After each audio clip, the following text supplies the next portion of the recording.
ఇవాళ తెలంగాణలో జై తెలంగాణ జై తెలంగాణ ఇవాళ తెలంగాణలో కాంగ్రెస్ ప్రభుత్వం ఏర్పడి 18 నెలలు కావస్తా ఉన్నది। ఈ 18 నెలల్లో ఏదైతే మీరు వాగ్దానాలు చేశారో ముఖ్యంగా వృద్ధులకు 2000 ఉన్న పెన్షన్ 4000 చేస్తామన్నారు, వికలాంగులకు 4000 ఉన్న పెన్షన్ 6000 చేస్తామని చెప్పిండ్రు, మహిళలందరికీ కూడా నెలకు 2500 రూపాయలు ఇస్తామని చెప్పిండ్రు।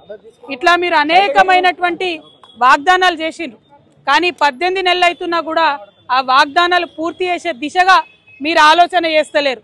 కాంగ్రెస్ ప్రభుత్వాన్ని వాళ్ళు నేను డిమాండ్ చేసేది ఒకటే, మేము ఇవాళ తెలంగాణ ప్రజలు ముఖ్యంగా తెలంగాణ మహిళలు సోనియా గాంధీ గారు గ్యారంటీ కార్డులు సంతకం పెట్టి ఇంటింటికి పంచిండ్రు, పేపర్లలో వేసిండ్రు, ఫ్రంట్ పేజీలలో అడ్వర్టైజ్మెంట్లు వేసిరు, అవి చూసి సోనియా గాంధీ గారి ముఖం చూసి నమ్మి కాంగ్రెస్కి అధికారం ఇచ్చిండ్రు। ఇస్తే మరి మీకు ఓటేసినటువంటి మహిళలు మీరు మోసం చేసిరు, మీకు ఓటేసినటువంటి వృద్ధులను మీరు మోసం చేసిరు, మీకు ఓటు వేసినటువంటి వికలాంగులను మీరు మోసం చేసిరు।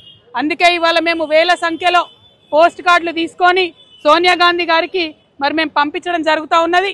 దీంట్లో మేము ఒకటే రాసినాం, అమ్మ సోనియమ్మ మీరు మీ రేవంత్ రెడ్డి గారిని మీ ముఖ్యమంత్రిని ఆదేశించండి, తక్షణమే మాకు పెన్షన్లు ఇప్పించండి అని చెప్పి సోనియా గాంధీ గారికి రిక్వెస్ట్ చేసినాం। ఇంకా కూడా ప్రతి జిల్లా నుంచి ప్రతి చోటి నుంచి కూడా పెద్ద ఎత్తున ఈ పోస్ట్ కార్డులు పంపుతామని కూడా మేము ఈ సందర్భంగా తెలియజేస్తున్నాం। ముఖ్యమంత్రి గారు తక్షణమే పెన్షన్లు విడుదల చేయాలని చెప్పి డిమాండ్ చేస్తా ఉన్నాం। జై తెలంగాణ।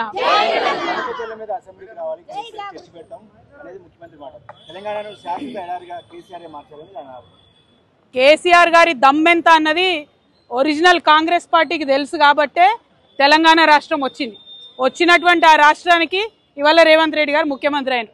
అది మర్చిపోయి కేసీఆర్ గారు దమ్ముంటే ఇక్కడ రావాలి అక్కడ రావాలని రేవంత్ రెడ్డి గారు మాట్లాడడం చాలా బాధాకరం। హుందాగా ప్రవర్తించాలి ముఖ్యమంత్రి గారు। అదేవిధంగా తెలంగాణ ప్రజలందరికీ తెలుసు కేసీఆర్ గారు ఆయన కళలో కూడా తెలంగాణకు నష్టం చేయడు, ఆ నీళ్లు కావచ్చు నిధులు కావచ్చు ఇంకోటి కావచ్చు ఏదైనా కావచ్చు ఏ విషయంలో అయినా కేసీఆర్ గారు కళలో కూడా తెలంగాణకు నష్టం చేయరు, ఆ విషయం తెలంగాణ ప్రజలకు తెలుసు। ఈ ముఖ్యమంత్రి గారు రేవంత్ రెడ్డి గారు వచ్చినాకనే చంద్రబాబు నాయుడు గారిని పిలిచి ప్రజాభవన్లో హైదరాబాద్ బిర్యానీ పెట్టి గోదావరి నీళ్లు గిఫ్ట్ ప్యాకెట్ కట్టి చంద్రబాబు నాయుడు గారికి ఇచ్చి పంపించింది రేవంత్ రెడ్డి గారే, కేసీఆర్ గారు కాదు। 2016లో ముఖ్యమంత్రి గారు చెప్పినట్టుగా ఆనాడు పోలవరం బనకచెర్ల ప్రాజెక్టు విషయమే లేదు, రాలేదు, కేసీఆర్ గారు ఎక్కడా సంతకాలు పెట్టలేదు। ఆ విషయం తెలిసి కూడా అబద్ధాలు ఆడడం ముఖ్యమంత్రి గారికి అలవాటైంది। అబద్ధాలు ఆడడం మానుకోండి, చెప్పిన పెన్షన్లు ఇవ్వండి, చెప్పింది చెప్పినట్టుగా స్కూటీలు ఇవ్వండి, చెప్పినటువంటి 6 గ్యారెంటీలు అమలు చేయండి। ఎస్ పెడదాం, అసెంబ్లీ ఖచ్చితంగా పెడదాం, మీ ఫెయిల్యూర్స్ మీద పెడదాం, 6 గ్యారెంటీలు ఇవ్వని దాని మీద పెడదాం, మహిళలను మోసం చేసిన దాని మీద పెడదాం। అప్పుడేం జవాబు చెప్తారో రేవంత్ రెడ్డి గారు దాన్ని కూడా చూద్దాం। సెప్టెంబర్ 30 వరకు స్థానిక సంస్థల ఎన్నికలు కూడా నిర్వహించాలని హైకోర్టు తీర్పు కూడా ఇచ్చింది, దీనిపైన ఏమంటారు? చిత్తశుద్ధిని చూపించి ప్రభుత్వం ఏదైతే 42% బీసీల కోసం బిల్లు పాస్ చేసినామో ఆ బిల్లుని గవర్నమెంట్ ఆర్డర్ ఇచ్చి వీళ్ళు ఎన్నికలకు పోవాలి। ఒకవేళ కోర్టు డేట్ పెట్టినా ఆ డేట్ లోపల జీవో ఇచ్చి వీళ్ళు వెళ్ళొచ్చు, అది ఇవ్వకుండా మభ్యపెడితే మాత్రం తెలంగాణ సమాజం ముఖ్యమంత్రి గారిని కాంగ్రెస్ పార్టీని క్షమించదని కూడా ఈ సందర్భంగా తెలియజేస్తున్నాం। Thank you. జై తెలంగాణ।